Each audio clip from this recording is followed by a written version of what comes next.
Sa mapagpalang araw po sa ating lahat. Ito po ang aking daily devotion ngayong araw, December 2, 2024. Ngayong araw po ay meron po tayong panibagong series which is about understanding the church.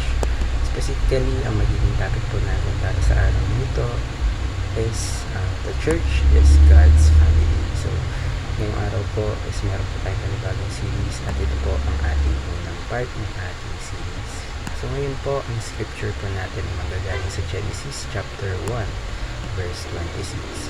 Sabi po dito, "Then God said, let us make mankind in our image, in our likeness, so that they may rule over the fish in the sea and the birds in the sky, over the livestock and all the wild animals, and over all the creatures that move along the ground." Sa Tagalog po, pagkatapos sinabi ng Diyos, "Ikahin natin ang tao ay sa ating walis. Sila ang mamamahala sa lahat ng uri ng hayop, mga lumalangoy, lumilipad, lumalakad at gumagapang." Ngayon po, tayo po ay dadako sa ating mga katuruan para sa araw na ito upang mas mabigyan natin ng kahulugan ang ating topic sa araw na ito. Una po, the church was in the heart of God before creation. So before po, noong panahon na hindi pa nakikreate ang mundo, so before God created the world, meron na po siyang plano, and central to that plan was His church. So ang church po, it is not an afterthought or just a gathering of believers, but ito po ay natawag natin eternal masterpiece. It is God's eternal masterpiece. So according po sa Ephesians chapter 1 verse 4, tell us that He chose us in Him for the foundation of this world. So meaning po, as the church are deeply loved and part of God's original design. So ibig sabihin po, ang church po hindi po yan naisip lang ng Diyos, kundi simula pa po dati, wala pa pong mundo, nasa plano na po tayo ng Diyos. So ibig sabihin po, tayo po ay nasa puso ng Diyos. The church was in the heart of God before creation. So napakaswerte po natin. Ikalawa, the church was created in the image of God to fill the earth. So just as humans were created in God's image para tayo ay maging kawanis niya.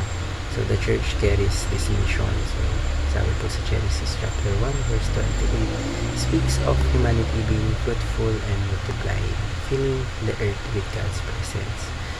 So yung church po natin ngayon, it continues with the purpose of spreading God's glory sa buong mundo. So with the goal of spreading His love, justice, and holiness.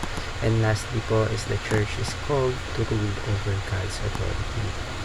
So before God gave Adam and Eve the dominion over creation, not to exploit it, but to care for it as a steward. So the church shares this calling to influence the world under God's rule, bring His kingdom values into sphere of life, from families to communities and even to nations. So paano po natin ma-apply ang tatlong katuruan na ito? Ngayon po tayo ay dadako sa ating application. Una po, value your relationship with God above all else. So since the church was in God's heart sa simula pa lang, so our greatest privilege is intimacy with Him. Napakaswerte natin dahil ganun tayo kamahal ng Diyos. So tayo bilang mga nilikha ng Diyos, let's make time to pray. Aralin po natin ang salita ng Diyos and we worship Him. So magitan po ng connection na ito, shape po natin yung ating mga buhay. Nagkakaroon po tayo ng buhay na nakakonect or naka-align sa kung ano ang gusto ng Diyos para sa atin. Ikalawa, live out the image of God restored in Christ. So Jesus came to restore what sin had broken. So tayo po bilang mga believers ng ating Diyos, we are called to reflect God's character. So meaning, ito po yung pinakita ng ating Panginoon sa Kristo noong siya ay bumaba dito sa mundo. So, yung love, mercy, humility, and holiness na pinakita niya, dapat gayahin po natin. So, let your actions show others what God is like. Ikatlo, rule and take dominion over creation. So, ito po, hindi lang po ibig sabihin ng dominating others or exploiting the earth, but it means serving, leading, and building in ways that honor God. So, kahit saan po, pwede po natin itong i-apply. So, whether in your job, sa family mo, or sa community, or even sa school. So, be a faithful steward of the resources and opportunities God has entrusted to you. So, in short po, tandaan po natin na tayo po ay parte ng eternal plan ng ating Diyos. Tayo po ay nilikha ng kawangis niya para mag-reflect yung glory ng ating Panginoon. Naway marami po tayong matutunan sa araw na